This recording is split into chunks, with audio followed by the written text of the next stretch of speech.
welcome to my humble abode. Today I'm going to be reacting and rating to some chilling scares. We're going to be watching some disturbing internet trends and technically challenges. And we are going to be rating these challenges on the dumbassery scale, which is just 5, like skull heads. You know, like how dumb it is, how stupid it is, how much dumbassery is it? You know what I mean? So yeah. Alright, with that, let's watch. Angel of Death Challenge. On June 3rd, 2022, an 18-year-old teen tragically passed away after falling in front of a truck in Tangerang, Indonesia. However, what made this particular incident stand out among the dozens of traffic-related deaths on Indonesian roads every day was that this was not an accident. Instead, this was the result of one of the most disturbing internet trends that was sweeping the country during this time. Yeah, I don't know anything about this trend. I've never heard it. I've never seen it. Though to be fair, I never see really any trends or challenges on TikTok. My algorithm just doesn't go to those, I guess. I don't know. It had actually started back in 2021, but exploded in popularity in mid-2022. The trend was called the Malaikat Maut Challenge, or the Angel of Death Challenge in English. It involved TikTokers, mainly teenagers, playing a game with oncoming traffic. You dumbasses. You're already getting a high score for this one, guys. Like, what are these challenges? Why do people just put their lives on the lines for stupid challenges, for clout? It's so dumb. Particularly loaded trucks. Their goal was to run out onto a busy street in front of a truck, hope it stops before hitting them without flinching. You hope it doesn't hit you? Y'all are so dumb. Oh my god. Do y'all realize how long it takes for trucks? Especially if they have a bunch of things in them to stop. Yeah, they can slam on their brakes, but does it mean it's going to actually stop? No. It's going to keep going. Alright, it's going to keep going until it eventually stops. It's not like a regular car where it can stop like quickly. No, this one takes its time. Thank you for my TED Talk. I'm listening to it. Whatever. Reactbot, what do you think of this already? Dude, what? Exactly. Do what? What are these people thinking? This is not safe. This is not okay. And not only that, you are putting these people's lives at risk as well in the other cars. Like, how selfish are you? And post the video of this stunt online. But completing this dangerous challenge successfully was a lot harder than many of its unfortunate participants realized.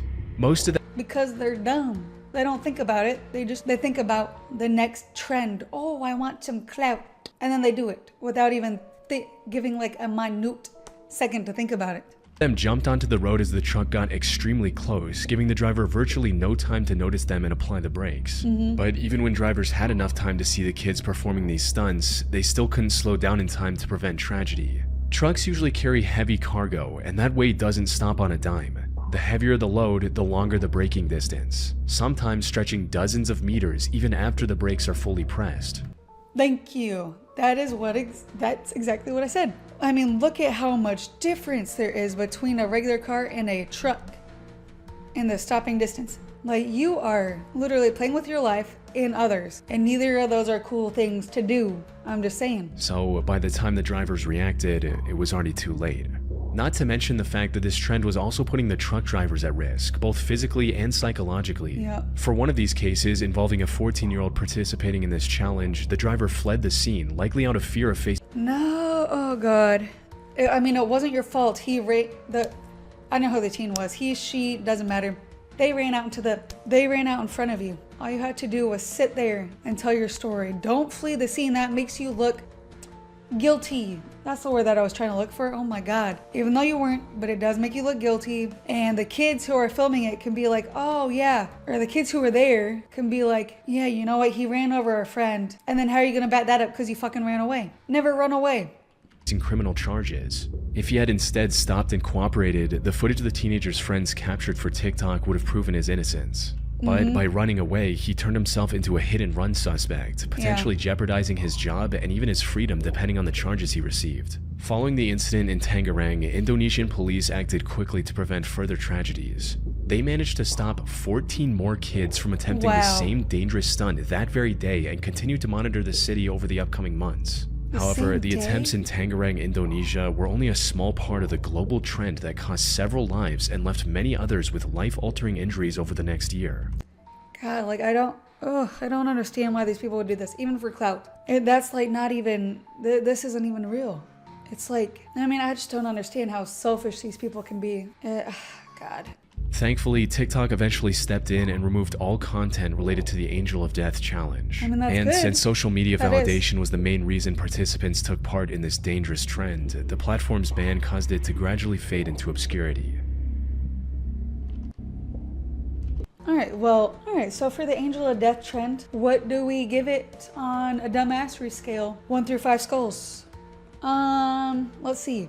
I'm gonna give it a solid 4 out of 5. It is very dumbassery. It's dumb, it's stupid. But I don't think it's one of the worst challenges we've ever heard of or seen. It's bad. It is, 100%. But is it the worst one? I don't know. I guess we'll find out when we watch other challenges. So solid 4 out of 5 skulls. That'll suffice. Ratbot, what do you give it? It's giving awesome sauce. No, the fuck it's not. It really isn't. This is giving stupid vibes, dummy vibes. That instead of touching grass, they need to stay inside and sit on the couch and play some Fortnite or something. I don't know. Genuinely. Next. She doesn't even go here. Happy slapping.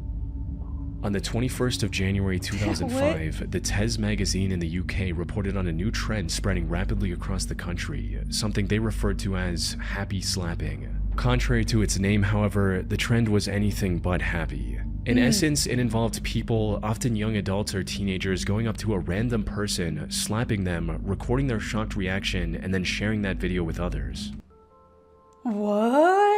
What kind of stupid challenge is this? You're gonna go around slapping random strangers? Hello? Why do you think this is funny? Like harming other people? Like you go up to someone and just slap them in the fucking face and be like, hi, it's just a joke. It's just a joke. You can't get mad at me because it's just a joke. Bruh, one day you are gonna slap the wrong person. You are never gonna see daylight again. I guarantee you that. You will roll up on one of the craziest people and you will get your shit rocked. But also, just don't put your hands on people. It's not that fucking hard. Right? But it's really not that hard to like not put your hands on other people, right? Awkward. Exactly. Awkward. Just keep your hands to yourself. And you know what? That's all you have to do. It's that simple. It's that simple. Personal camcorders and phones with cameras were becoming a lot more accessible during this time, allowing the attackers to record their crime and share it as something funny. These happy slapping videos were shared all over the internet for the whole world to see. As for how this trend initially started, some reports from the time linked them to violent TV shows like Jackass and Dirty Sanchez. A big difference between these shows and the happy slapping videos, however, was that everyone on TV consented to enduring the pain on camera. Yeah, why do they think why do they think that that's real, that like, oh, because they do it, we should do it too? But like, you're not doing it to your friends, you're doing it to random people who did not want this. They did not ask for it. Huh? That don't make any sense. The people filming happy slapping videos, on the other hand, usually targeted complete strangers and bystanders for what they perceived as social clout. As a media expert from that time explained it, what we see the kids watching these shows doing is thinking, well, maybe I could stage my own scenes of pain and humiliation along these lines.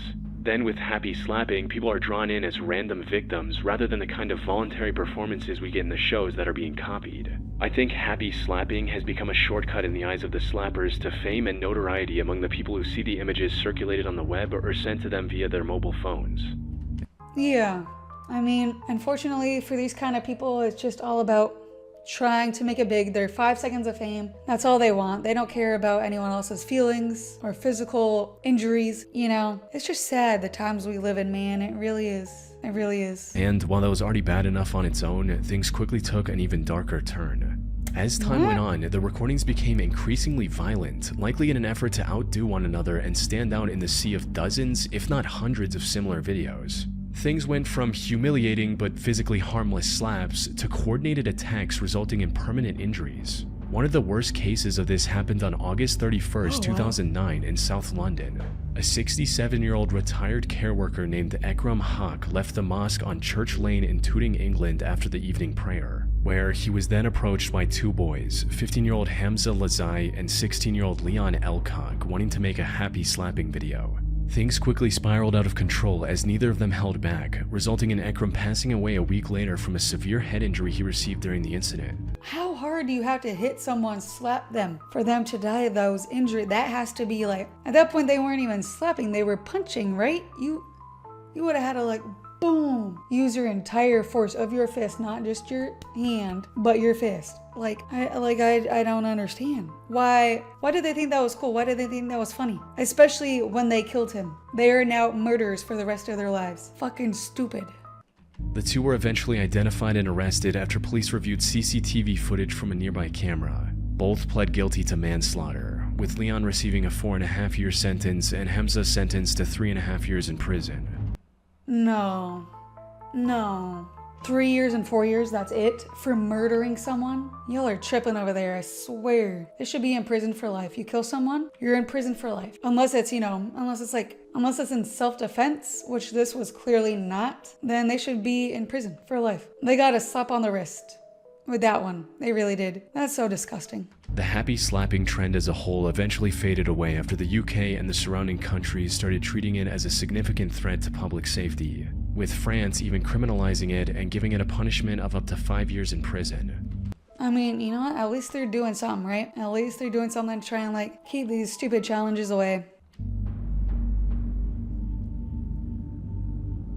Alright, but that was the happy slapping challenge. Again, I've never heard of this one at all. But what do I think of this one? I'm gonna give this one, honestly, all in all, I think the happy slapping of a dumbassery is going to get 2 out of 5 skulls. It's definitely not the dumbest we've ever seen. Yes, they just said someone died from it, but I highly doubt those 2 kids just slapped the man. They had a punch. They went above and beyond just slapping. But yeah, you're not supposed to just kill someone for like slapping people, but it is stupid. You're putting your hands on other people who don't want it. So it's dumb, but it's not, again, the dumbest challenge we will probably ever hear of or have heard of yet. So yeah, 2 out of 5 skulls. What do you give this one? This video is proof that we live in the Matrix. I mean, I suppose, yeah, because like slapping people is just fucking weird, man. Especially people you don't know. Just for your 5 seconds of fame. Like what? Like slap yourself instead.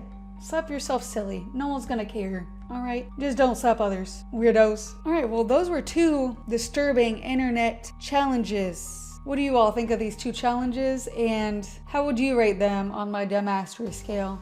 Tell me down in the comments below. And yeah, hopefully you like this video. With that, like it, dislike it, but at least subscribe.